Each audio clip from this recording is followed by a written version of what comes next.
Hello and welcome to our YouTube channel Learning and Development Center. I am Tanveer Abbas. Guys आज की video की जानिब बढ़ने से पहले मैं आप सबसे ये गुजारिश करूंगा कि अभी तक अगर आपने हमारा चैनल सब्सक्राइब नहीं किया तो सबसे पहले हमारे चैनल को सब्सक्राइब करें और हमारी पहले वाली videos in order to enhance your knowledge of IELTS ज़रूर देखें। आज का हमारा टॉपिक है जी आइल्स स्पीकिंग टेस्ट। इससे पहले वीडियो हमने बनाई थी आइल्स लिसनिंग टेस्ट पे। तो गाइस आइल्स स्पीकिंग टेस्ट कुछ इस तरह से है।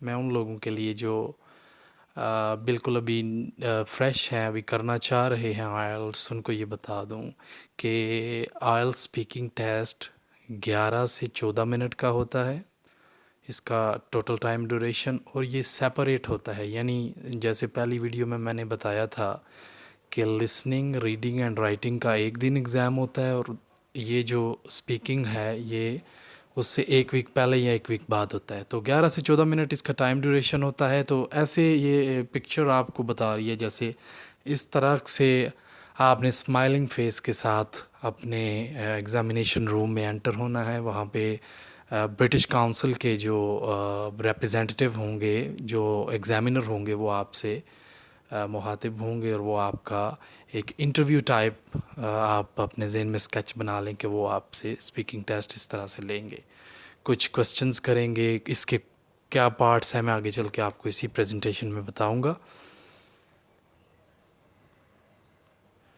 तो आइल्स स्पीकिंग टेस्ट के 3 पार्ट्स हैं। पार्ट वन जो है वो 4 से 5 मिनट इसका दौरानिया होता है। इसमें क्या होता है, इंट्रोडक्शन होता है and questions on familiar topic areas such as work, study, hobbies, holidays। आपसे एक तारुफ पूछा जाता है, आपका नाम वगैरह पूछा जाता है, और ऐसे क्वेश्चंस पूछे जाते हैं जो फेमिलियर हों। कोई टेक्निकल क्वेश्चंस नहीं पूछेंगे, वो एक जनरल टॉपिक्स पे, आपके काम के रिलेटेड, आपकी पढ़ाई से रिलेटेड, आपकी हॉबीज़ क्या हैं, आपकी छुट्टियां किधर गुजारनी हैं आपने या गुजारते हैं, इस तरह से आपसे वो क्वेश्चन जो इजीली जिनको आप आंसर कर सकें, वो वाले क्वेश्चन वो पूछेंगे। तो पार्ट 2 में क्या है, 3 से 4 मिनट इसका दौरानिया होता है।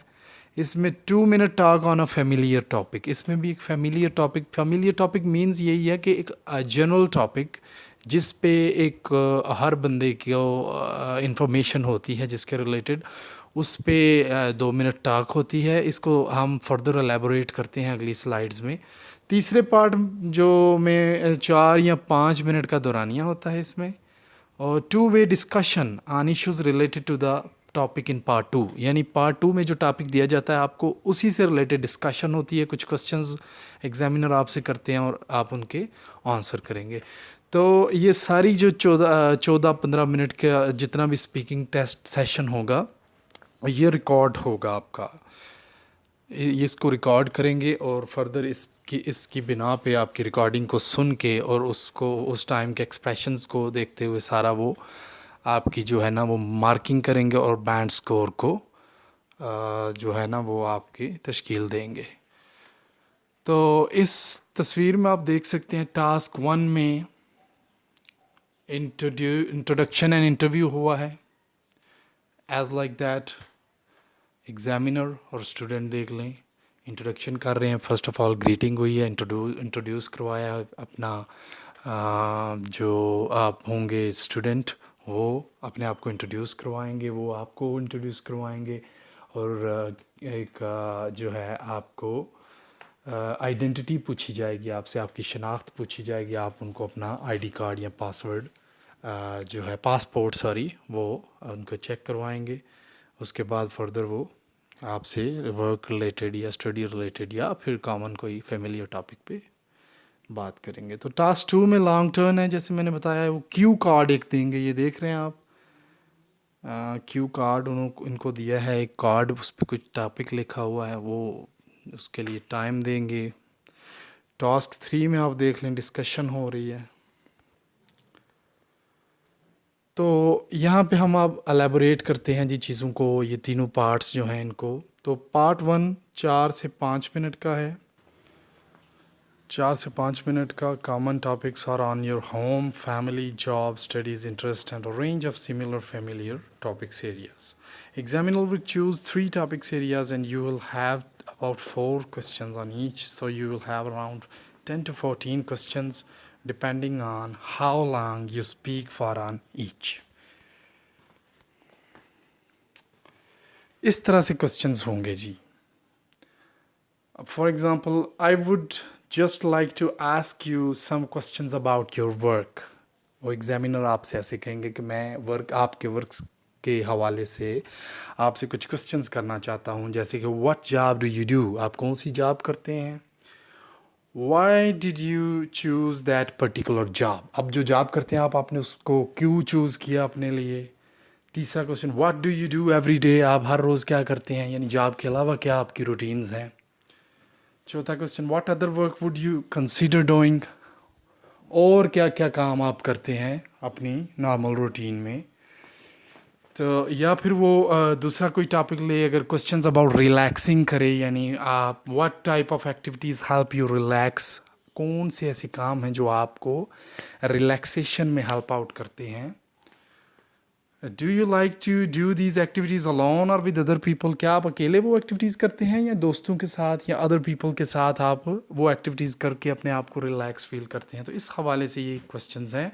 या फिर वो कुछ क्वेश्चंस आपको आपकी फैमिली के रिलेटेड पूछेगा, जैसे do you have a big or a small family, do you like do you live together or nearby, what activities do you like to do together, who is your favorite family member, आपको कौन सा पसंदीदा तरीन family member है, आप इकट्ठे क्या करते हैं. और इस तरह से क्वेश्चंस होंगे. ये सारे जितने भी क्वेश्चंस मैंने आपको बताए हैं, इस फॉर्मेट के क्वेश्चंस पार्ट 1 में एग्जामिनर आपसे करेंगे. पार्ट 2 पे चलते हैं जी. ये 3 से 4 मिनट का दुरानिया होता है इसका. इसमें क्या होता है, सबसे पहले आपको एक क्यू कार्ड दिया जाता है. ठीक है जी, एक कार्ड दिया जाता है, वो कार्ड आपने देखना होता है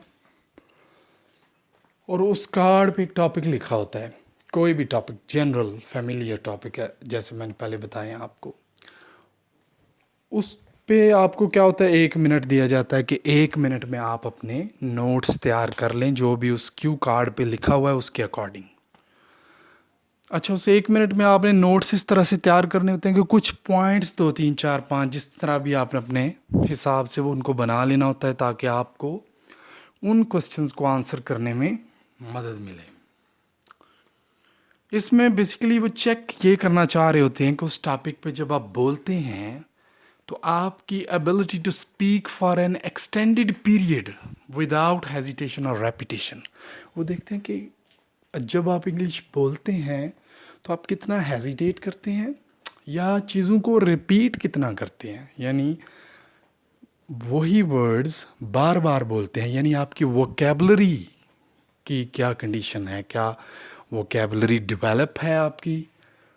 आप जो है वो लफ्ज़ बार बार तो नहीं यूज़ कर रहे, जैसे फॉर एग्ज़ाम्पल बार बार तो नहीं कह रहे, पहले फॉर एग्ज़ाम्पल का है उसके बाद आप यूज़ कर सकते हैं फॉर इंस्टेंस. तो इस तरह से वो आपसे क्वेश्चंस करते हैं. तो ये क्वेश्चन इस तरह से हो सकते हैं कि describe a person you know, ऐसे शख्स को बयान करें जिसको आप जानते हैं, या कोई प्लेसेस के बारे में बताएं, या आपके पास कोई मलकियत है, पोजेशन है, उसके बारे में कोई बयान कर दें. तो इस तरह से जो है चीज़ें वर्कआउट करती हैं. तो पार्ट 2 का क्यू कार्ड टाइप सैम्पल है. Describe an item of clothing you bought. अच्छा जी, ये यहाँ पे आप आओ, उस क्यू कार्ड पे फॉर एग्जांपल क्वेश्चन लिखा हुआ है जी, आप कोई कपड़े जो पहनते हैं उसको किस किस्म के पहनते हैं, या वो यू बॉट यू आपने ख़रीदे हैं उनके बारे में है. इसमें आप ऐसे कहेंगे कि व्हाट वाज इट, ये किस किस्म के थे. When did you buy it, आपने इनको कब ख़रीदा. Where did you buy it, आपने कहाँ से ख़रीदा. तो ये तीनों जो पहलू हैं इनको मद्देनज़र रखते हुए आपने एक्सप्लेन करना है कि what did you like about this thing. You may then be asked 1 or 2 short follow-up questions. उसके बाद 2 फ़ॉलो-अप क्वेश्चंस आपसे किए जा सकते हैं। Do your friends like to wear this type of clothes? Do you wear other styles of clothes as well? इसके बाद है जी पार्ट 3। पार्ट 3 में क्या होता है कि पार्ट 3 में आपको जो एग्जामिनर हैं वो वाले क्वेश्चन करेंगे जो पार्ट 2 में जिस जो टॉपिक था, यानी फॉर एग्जांपल इसमें मिसाल दी है क्लॉथिंग की, तो क्लॉथिंग से रिलेटेड कुछ डिस्कशन करेंगे, कुछ क्वेश्चंस किए जाएंगे। तो उनकी एग्जांपल ये है, इस तरह के क्वेश्चन होंगे जैसे कि is buying clothes a popular activity for teenagers in your country? या फिर क्वेश्चन होगा how much money should parents spend on their children's clothes? Parents को कितना पैसा अपने बच्चों के कपड़े की खरीदारी में खर्चना चाहिए? What type of fashion do teenagers? Teenager पे बात आ गई है ना, जो 13 से लेके 19 के एज तक के जो यंगस्टर्स हैं उनकी बात हो रही है कि लाइक टू वियर इन, वो कितना जो अपने आपके मुल्क में वो पहनावे पे कितने पैसे खर्च कर रहे हैं। What influence has the fashion industry had in your country? Fashion industry का कितना असर है आपके मुल्क में? Are the fashions of today different from those when your parents were young? क्या आज का जो आजकल का फैशन है वो माजी के फ़ैशन से मुख्तलिफ है? आपके पेरेंट्स के दौर में जब आपके पेरेंट्स जो हैं वो यंग थे तब का फ़ैशन और आपके फ़ैशन में क्या डिफरेंस है, या क्या वो मुख्तलिफ है? या फिर क्वेश्चन किया जा सकता है जी, what do you think will be the effects of the fashion industry in the next 10 years? तो या ये क्वेश्चन किया जा सकता है कि 10 साल बाद फैशन इंडस्ट्री जो है उसके क्या असरात होंगे, क्या इन्फ्लुएंसेस होंगे। तो इस तरह से टोटल जो है वो स्पीकिंग का टेस्ट कंडक्ट होगा। आपने क्या करना है जी, what to pay attention on, आपने किस पर तवज्जो देनी है? आपने 4 चीज़ों पर तवज्जो देनी है जी इसको प्रिपेयर करने के लिए, या जब आप टेस्ट देने जाएंगे तो आपको ये 4 चीज़ें जहन में रखनी है। Fluency, vocabulary, grammar and pronunciation. Fluency मतलब आप जो बोल रहे हैं उसमें आप वक्फा तो नहीं कर रहे, पाजेस तो नहीं ले रहे, हेजिटेट तो नहीं कर रहे। और वोकेबलरी, वोकेबलरी मतलब अल्फाज का ज़ख़ीरा आपके पास मौजूद है, इंग्लिश के अल्फाज का ज़ख़ीरा, और उनको आप यूटिलाइज़ भी सही प्रॉपर तरीके से कर रहे हैं। ग्रामर का मतलब होगा कि ग्रामर मिस्टेक्स कितनी आप कर रहे हैं वो नोट किया जाएगा। और चौथा प्रोनाउंसिएशन है, जो वर्ड की pronunciation according to the accent है वो आप कर रहे हैं या नहीं कर रहे, इसको चेक किया जाएगा। तो गाइस कुछ जनरल स्पीकिंग एडवाइस मैंने लिखी है आपके लिए कि इसको करते वक्त जो है वो क्या चीज़ें करनी हैं और क्या नहीं करनी, डूज एंड डोंट्स। तो करना आपने जनाब ये है कि speak clearly and answer in full sentences. ठीक है जनाब, आप फुल सेंटेंस में जवाब देंगे, यानी डोंट्स में देख लें ना, डोंट स्पीक टू सॉफ्टली, बिल्कुल सॉफ्टली ना बोलें बल्कि सेंटेंस को कंप्लीट फॉर्म में और क्लियरली बोलें। अच्छा जी, दूसरा क्या काम करना है, look at the examiner and maintain eye contact when possible. Examiner की तरफ आपने देखना है और आई कांटेक्ट मेंटेन करके रखना है, कॉन्फिडेंस के साथ आपने अपने जवाबात देने हैं। तीसरी चीज़ जो करने वाली है जी, ask for something to be repeated if you do not understand what you are expected to do. अगर आपको सवाल की समझ नहीं आई तो आप दोबारा उससे पूछ सकते हैं, उनसे रिपीट क्वेश्चन का कह सकते हैं ताकि आप उसको सही तरह से आंसर कर सकें। Take the time to plan for part 2। जी, पार्ट 2 में जैसे वो क्यू कार्ड दिया जाएगा उस पर कोई चीज़ लिखी होगी, उसको टाइम लें, उसको ब्रीफली अपना जहन में सोचें, चीज़ों को सही नोट्स बनाएं, उसको सही तरीके से आप अपना जो है वो मैनेज करें। Very the words and phrases you use, यानी कि जो फ्रेजेस, जो अल्फाज जो आप तरकीब यूज़ कर रहे हैं उनको वेरिएशन उनमें लाएं, वैरायटी ऑफ वर्ड्स आपके पास होना चाहिए। तो इस तरह से आप जो है वो गुड बैंड स्कोर्स की तरफ बढ़ सकते हैं. Be well mannered and respectful through out the interview. पूरे इंटरव्यू में जो 11 से 14 मिनट का दौरानिया है उसमें आपने अच्छे मैनर्स के साथ बातचीत करनी है और जो आपके बिहेवियर है उसको आपने ठीक रखना है. तो क्या चीज़ें हैं जी जो आपने नहीं करनी? वो डोंट स्पीक टू सॉफ्टली, बहुत नरम नहीं बोलना आपने. डोंट गिव यस और नो आंसर, सिर्फ यस या नो नहीं कहना, थोड़ा सा उसको एक्सप्लेन करना है, डिस्क्राइब करना है. Don't try to be somebody else, just relax and answer the question as well as you can. कोई और बनने की ज़रूरत नहीं भाई, अपने तरीके से जितना आप आंसर कर सकते हैं उसको अपने हिसाब से आंसर करें.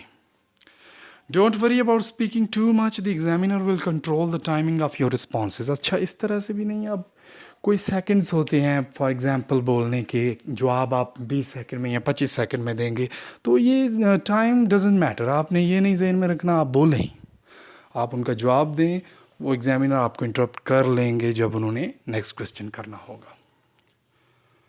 Don't try to give a rehearsed speech, यानी कोई रिहर्सल करके जो स्पीच आप तैयार करके गए हैं वो देने की ज़रूरत नहीं है, क्योंकि जब आप वहाँ जाएंगे तो वैरायटी ऑफ टॉपिक्स है, पता नहीं कौन सा टॉपिक आपसे पूछा जाएगा, या जो चीज़ें आपने रटी रटाई जाके बोलनी होती हैं वो नहीं. Be natural, be normal, everything will be fine. Don't stop trying throughout the interview. अपने पूरे इंटरव्यू में आपने कोशिश को नहीं छोड़ना. Try again. ठीक है जी, तो आप कोशिश करते रहना है, आंसर्स को ढूंढना है, उनको जो है वो सेंटेंस की फॉर्म में लाना है, अच्छे तरीके से उसको बोलना है. बाकी अल्लाह आपका हामी नासिर होगा इंशाल्लाह. तो गाइज़, हमारे चैनल को सब्सक्राइब करें और बेल आइकन को प्रेस करें ताकि हमारी वीडियोस बज़रिया नोटिफिकेशन आप तक पहुंच सकें. अपना बहुत सा ख्याल रखिएगा. Thank you.